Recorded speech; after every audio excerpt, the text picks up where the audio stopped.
Dubai, जब मैं ये नाम लेता हूँ तो आपके दिमाग में सबसे पहले क्या आता है?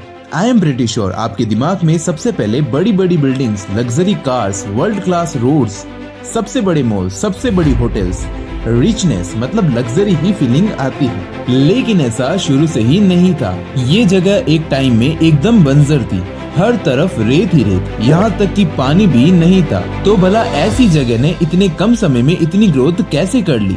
अब आपको लग रहा होगा कि इनके पास तो ऑयल का भंडार है इसलिए, लेकिन आपकी जानकारी के लिए बता दूं, इनकी जीडीपी का सिर्फ 1% ही ऑयल से आता है। और आप मानोगे नहीं, दुबई पहले सिर्फ एक मछुआरों का गांव हुआ करता था। तो ऐसी क्या काया पलट हो गई यहाँ पर जिसने इसको इतना वर्ल्ड क्लास बना दिया? और ऐसी कौन सी चीजें थी जो बाकी कंट्रीज नहीं कर पाई? साल 1820 में यूएई में कुछ भी नहीं था, बस बंजर रेगिस्तान। यहाँ पे अलग अलग किंग यानी कि शेख अपने अपने एरिया को रूल करते थे और इस एरिया को शेखडम कहा जाता था। पहले हम जान लेते हैं कि दुबई किस रीजन में आता है, क्योंकि ये चीज आगे की स्टोरी को समझने में हमारी मदद करेगी।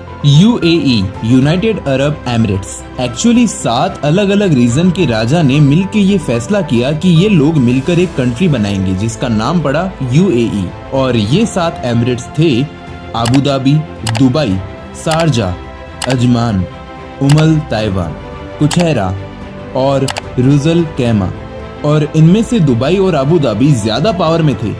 दुबई का टर्निंग पॉइंट था जब 1833 में शेख मखदूम ने इसे अबू धाबी से अलग करके एक अलग किंगडम बनाया था और इन्हीं को दुबई का फाउंडर भी कहा जाता है। और अब इस टाइम पे दुबई का जो एरिया था वो फिशिंग से बढ़कर पर्ल बिजनेस के लिए फेमस हुआ, लेकिन दुबई को अभी भी एक गांव ही कंसीडर किया जाता था। दुबई ग्रोथ के रास्ते पे आना तब शुरू हुआ जब 1958 में शेख राशिद बिन साहिद दुबई के रूलर बने और इन्हीं के बदौलत दुबई एक गांव से एक मॉडर्न शहर में तब्दील हो गया।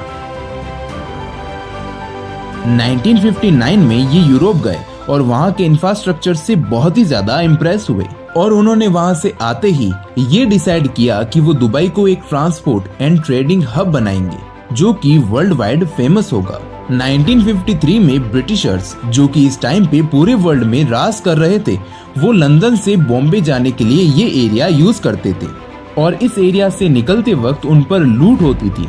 तो इसके लिए ब्रिटिशर्स ने इन शेखडम यानी ये दुबई और अबू धाबी वाला एरिया, इनसे उन्होंने बात की और एक ट्रूस एग्रीमेंट साइन किया जिसमें इनकी सिक्योरिटी की बात हुई थी ताकि आगे चलकर कोई परेशानी ना हो। और उसके बाद से ही इस एरिया का नाम शेखडम से चेंज होकर ट्रूशल स्टेट हो गया। और जब रशिया और फ्रांस का इस एरिया में इन्वॉल्वमेंट होने लगा तो ब्रिटिशर्स की आर्मी ने इन्हें सिक्योरिटी दी और इस एरिया का पूरा फॉरेन अफेयर्स ब्रिटिशर्स ही देखने लगे। लेकिन ब्रिटिशर्स ने यहाँ पर कोई डेवलपमेंट नहीं किया। ब्रिटिशर्स के लिए ट्रूशल स्टेट बस एक क्रॉस पॉइंट था। दुबई की खास बात ये थी कि इस जगह की लोकेशन बड़ी अच्छी थी क्योंकि इसके पास ईरान, इराक, कुवैत, सऊदी और कतर के बीच में ये स्थित था और तो और ये एशिया, अफ्रीका और यूरोप के रूट को भी कनेक्ट करता था। और इसी चीज को देखते हुए शेख राशिद ने, जो दुबई के पास बंदरगाह था उसमें छोटी नाव तो आती थी, लेकिन राशिद ने इसको और गहरा करवाया ताकि बड़ी शिप्स भी यहाँ पर आ सके। और इसके लिए इनके पास जितने भी पैसे थे वो सब इसी चीज में लगा दिए और तो और लोन भी लिया। ये एक बहुत बड़ा रिस्क था, लेकिन ये रिस्क बहुत बड़ा सक्सेस साबित हुआ दुबई के लिए। इसके चलते दुबई में बड़े बड़े शिप्स भी आने लगे, जिससे दुबई के पास का जो मार्केट था वो और अच्छा चलने लगा। शेख राशिद यहाँ पर भी रुके नहीं, इन्होंने एयरपोर्ट्स बनवाए, इंफ्रास्ट्रक्चर पर बहुत सारा पैसा लगाया। जो भी पैसा आ रहा था वो सब इन्हीं चीजों में लगाया जा रहा था, जिसके चलते दूर दूर तक शेख राशिद का मजाक भी उड़ाया जा रहा था क्योंकि इसे करने के लिए पैसे खूब लग रहे थे, जिसकी दिक्कत पड़ रही थी इनको। अब 1966 में दुबई में ऑयल निकलता है, लेकिन काफी कम निकलता है एज कम्पेयर टू जो इनकी नेबरिंग कंट्री थी उसके कंपैरेटिवली कम निकलता है। और शेख का मानना था कि ऑयल मिल तो गया है लेकिन वो ज्यादा दिन तक नहीं चलेगा, इसलिए उन्होंने इस ऑयल का पैसा भी इंफ्रास्ट्रक्चर में ही लगाया। और जब ये काम चल रहा था तो उसी वक्त 1968 में दुबई को ब्रिटिशर्स से इंडिपेंडेंस मिल गई। ब्रिटिशर्स इसलिए चले गए क्योंकि ब्रिटिशर्स को इस एरिया की सिक्योरिटी मेंटेन करने के लिए काफी पैसा लगाना पड़ रहा था। जो भी शिप्स एक जगह से दूसरी जगह जाते हैं तो वो फ्यूल फिलिंग के लिए या फिर लोडिंग या अनलोडिंग के लिए उसे पोर्ट्स की जरूरत पड़ती है। और दुबई एक ऐसी स्ट्रेटेजिक लोकेशन पर था जहां से बहुत सारी शिप्स को आना जाना पड़ता था और शेख राशिद ने इस चीज की इम्पोर्टेंस को समझा और पोर्ट राशिद बनवाया। और इस पोर्ट की वजह से वहाँ पर शिप्स रुकने लगी, और जब कोई शिप्स रुकता है तो उसके आसपास बहुत बड़े लेवल पे कमर्शियल एक्टिविटी होती है। आप इसे ऐसे समझो कि कोई गांव है, उसके पास से एक हाईवे निकल रहा है और गांव वाले पेट्रोल पंप से लेके खाने पीने की चीजों तक हर चीज वहाँ पर अवेलेबल करवा दे, तो उस गांव की कमर्शियल एक्टिविटी बहुत ही ज्यादा बढ़ जाएगी। और यही सेम चीज पोर्ट के साथ हुई, और उसकी ग्रोथ को देखते हुए एक और पोर्ट को 1979 में बनवाया जाता है, जिसका नाम होता है जेबेल अली पोर्ट। और फिर दुबई में एक ऐसी चीज होती है जो कि किसी ने एक्सपेक्ट नहीं की थी। ऐसे टाइम पे जब पोर्ट्स पर शिप्स खूब सारे आ रहे थे, तो पोर्ट्स पे पैसे और बढ़ाने के बजाय शेख राशिद ने अनाउंसमेंट कर दी कि दुबई का port जेबेल Ali commercial free zone है। इसका मतलब ये हुआ कि इस एरिया से जो भी शिप्स गुजरेंगे उसको कोई भी टैक्स नहीं देना होगा। उस पूरे एरिया को टैक्स फ्री कर दिया गया, जिसके चलते export duty, manufacturing tax, import duty सब माफ कर दिए गए। और शेख राशिद का ये एक बहुत बड़ा गेम चेंजिंग मूव था, क्योंकि इतना कुछ करने की वजह से ये जो रूट था ये बहुत ही पॉपुलर रूट बन गया और हर किसी का फेवरेट रूट बन गया। और दुबई की जीडीपी का लगभग 24% हिस्सा यहीं से आने लगा, और दुबई एक बहुत ही बड़ी सिटी बनने की तरफ बहुत ही तेजी से आगे बढ़ने लगा, जिसका सारा क्रेडिट जाता है शेख राशिद बिन साहिद को। और आपको तो पता ही है कि दुबई एक टूरिस्ट प्लेस के लिए भी जाना जाता है प्रेजेंट डे के हिसाब से। ऐसा इसीलिए पॉसिबल हो पाया क्योंकि वहाँ पर टूरिस्ट के लिए कोई खास रेस्ट्रिक्शंस नहीं है।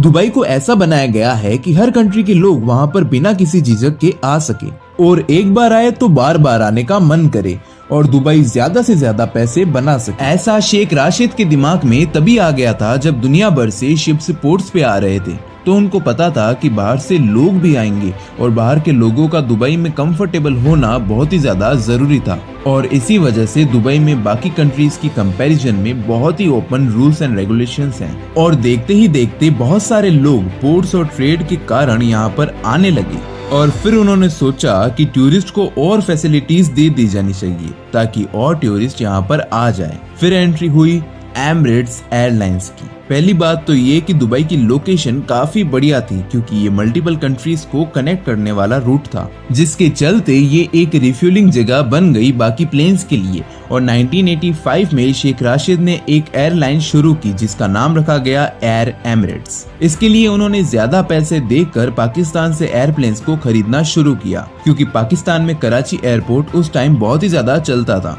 क्योंकि उसकी लोकेशन भी वहीं पे ही थी, और शेख राशिद उनका बिजनेस दुबई में शिफ्ट करना चाहते थे। और ऐसा हुआ भी। धीरे धीरे करके उन्होंने पाकिस्तान का पूरा बिजनेस दुबई में शिफ्ट कर दिया। और तो और एयर एमिरेट्स बाकी एयरलाइंस को पीछे छोड़ रही थी, और ऐसा क्यों?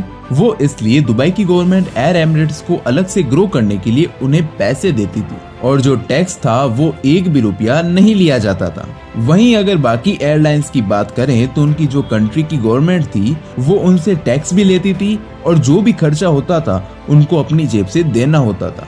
और इसीलिए एयर एमिरेट्स ने सबको पीछे कर दिया, और इसके चलते भारी मात्रा में दुबई में टूरिस्ट आने लगे। जो चीज पोर्ट बन के स्टार्ट हुई थी अब वो एक टूरिस्ट प्लेस बनने के सफर में थी, और बाद में बड़ी बड़ी बिल्डिंग्स बना के बड़ी बड़ी होटल्स को बिल्ड करके टूरिस्ट का ध्यान और भी ज्यादा खींच सके, इसलिए उन्होंने ये सब चीजें भी बनाई। लेकिन राशिद को लगा कि अभी भी कुछ कमी है, तो उन्होंने ग्लैमर को जोड़ा, यानी जो भी चीज दुनिया में फेमस थी या फिर पॉपुलर थी उनको और बड़े स्केल पे करके दुबई में लाया गया, जिसमें उस टाइम की सबसे बड़ी पहली 7 स्टार होटल बनाई गई थी जिसका नाम था बुर्ज अल अरब, और ये उस वक्त का दुनिया का सबसे टॉलेस्ट होटल भी था। और कमाल की बात ये थी कि ये होटल एक आर्टिफिशियल आइलैंड में बनाया गया था, और इसी वक्त यानी जब इस होटल की ओपनिंग होनी थी उसी वक्त तक यानी 1999 में शेख राशिद की डेथ हो जाती है, और उनके बेटे शेख मोहम्मद बिन राशिद किंग बनते हैं। और ये भी अपने फादर की ही तरह थे, और उन्होंने अपने फादर के सपने को और तेजी से आगे बढ़ाया। और इनका मानना था कि सिटी को अगर दुनिया में धाक जमानी है तो और बड़े स्केल पे चीजें करनी हो। और इसी सोच के साथ इन्होंने रेत में जहाँ एक कमरा बनाना बहुत मुश्किल होता है, वहाँ पे दुनिया भर के आर्किटेक्ट को बुला के रेत में बिल्डिंग्स की लाइन लगा दी और समुद्र के अंदर मिट्टी भर दी गई और उस पे सिटी खड़ी कर दी गई। ये सिर्फ सपने में ही सोचा जा सकता था, लेकिन दुबई ने रेगिस्तान में मल्टीपल आइलैंड बनवाए और उस वक्त पानी की भी बहुत ज्यादा जरूरत थी। तो दुबई में ऐसा वाटर मैनेजमेंट सिस्टम लगाया गया जिसमें समुद्र के पानी को ही पीने लायक बना दिया गया और जो पानी की प्रॉब्लम थी वो भी सॉल्व हो गई। और पोर्ट्स को तो टैक्स फ्री किया ही था, उसके बाद इन्होंने पूरी कंट्री को भी टैक्स फ्री कर दिया। दुबई में बिजनेसमैन और इंडिविजुअल्स को इनकम टैक्स नहीं देना होता। आम जनता और बिजनेसमैन से टैक्स लेने के बजाय इन्होंने ऑयल से एक्सपोर्ट, टूरिज्म और ट्रेड के फंड्स को यूज किया, जिसकी वजह से दुनिया भर के जो रिच लोग थे उन्होंने अपने हेडक्वार्टर से लेके बिजनेसेस सब दुबई में शिफ्ट कर दिए और देखते ही देखते एक शहर रेगिस्तान से एक मॉडर्न सिटी बन गया। आज की इस वीडियो में बस इतना ही। अगर आपको ये छोटी सी इन्फॉर्मेशन बहुत ज्यादा पसंद आई हो तो इस वीडियो को लाइक करके शेयर जरूर करें। मैं मिलता हूं आपको नए वीडियो में, तब तक के लिए सी यू सून। और हाँ, अगली वीडियो आपको कौन से टॉपिक पे चाहिए हमें कमेंट करके जरूर बताएं। Thanks for watching.